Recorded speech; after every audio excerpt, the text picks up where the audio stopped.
உச்சநீதிமன்ற விதியை அதிமுக அவைத்தலைவர் மீறிவிட்டதாக ஓபிஎஸ் தரப்பு குற்றம் சாட்டப்பட்டிருக்கிறது.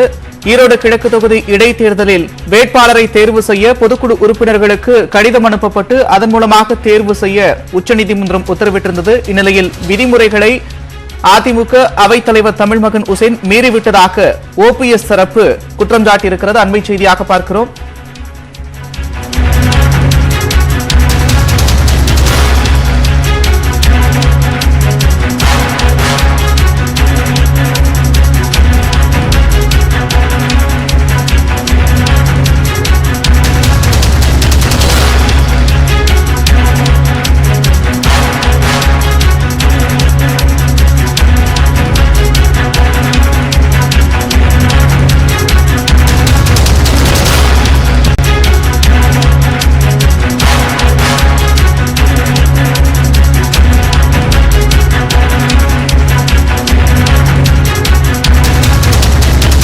ஈரோடு கிழக்கு தொகுதி இடைத்தேர்தல் தொடர்பாக வேட்பாளரை தேர்வு செய்ய அவைத்தலைவர் மூலம் கடிதம் அனுப்பப்பட்டு பொதுக்குழு உறுப்பினர்களால் தேர்வு செய்யப்பட வேண்டும் என்று உச்சநீதிமன்றம் அறிவுரை வழங்கிய நிலையில் உச்சநீதிமன்ற விதிகளை அதிமுக அவைத்தலைவர் தமிழ்மகன் உசேன் மீறியிருப்பதாக ஓபிஎஸ் தரப்பு குற்றம் சாட்டப்பட்டிருக்கிறது.